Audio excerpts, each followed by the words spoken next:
let's talk about ADHD and anxiety. Both can be a dysregulation of our executive networks. So the prefrontal cortex is your brain's CEO. It's responsible for planning, attention, working memory, speech and language, and it supports your emotional response through impulse control. So it's your adult brain. In ADHD, this area of the brain is underactivated, which is why impulse control or rationality, decision-making, finding words is sometimes difficult. Now, in anxiety, this part of the brain is hyperactivated, which is the hyper-vigilance and the attempt to over-control. It's the need to fix everything and overthink things without actually ever processing anything. So if you have ADHD and are experiencing anxiety, your brain is literally shifting between ADHD underregulation and anxiety overregulation. And guess what? Your nervous system, it's exhausted. So then we have trauma. And trauma includes the threat to you, the threat to someone you love, or it can be a threat to your needs not being met, including your attachments as a child. These threats have imprinted in your subcortical brain triggers, and these triggers may be emotional experience or anything in the five senses, and that can lead to a reaction to survive. The reaction is fight, flight, freeze, or fawn.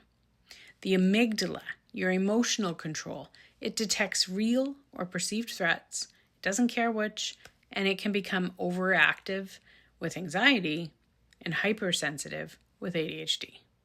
So then this part of the brain known as HPA axis, it'll flood the body with cortisol, which is our stress hormone, and adrenaline, which gets you going. This can amplify your impulsivity, distractibility, your restlessness. It is literally like trying to focus on something important while a loud smoke alarm is screaming fire. Also, then there's the neurotransmitters like dopamine or norepinephrine, and these lower when we have ADHD. These can lead to low motivation, poor reward, anticipation, and actual difficulty in sustaining your attention. Makes sense, right? But if we are in a state of anxiety, then our norepinephrine and our cortisol are elevated. And that can lead to jitteriness, worry, and that rumination that happens in your thinking.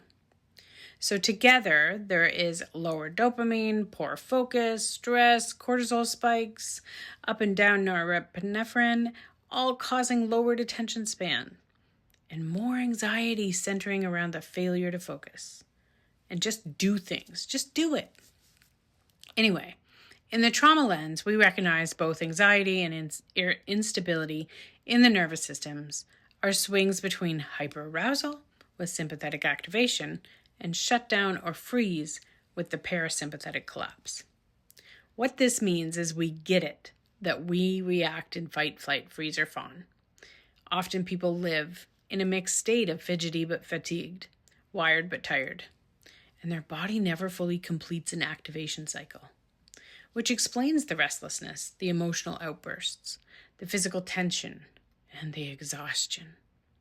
Anxiety amplifies ADHD, and ADHD fuels anxiety. Trauma intensifies the reaction to both. There may be difficulty in focusing, mistakes that get made really easily, worrying about your performance, rejection sensitivity. And then extra anxiety activates the amygdala, which then leads to shutdown on your executive functioning, which is even less focus. So the feedback loop becomes reinforced with criticism and hypervigilance, and guess what? Your nervous systems actually begin to interpret focus itself is a threat. But there's hope. Somatic regulation support through the body with grounding, breath work, bilateral movement and stimulation, brain spotting, and the amygdala, and the subcortical brain calm. And the prefrontal functioning can become restored. Brain spotting is not magic, it's neuroscience. But through body awareness training, clients can learn to identify sensations of activation versus depletion. With cognitive reframing, it becomes possible to challenge that inner critic that often pressures the ADHD mind to perform perfectly. With practice for dopamine alignment, there can be a build of reward-based high-interest focus environments where novelty, movement, and music can naturally boost dopamine.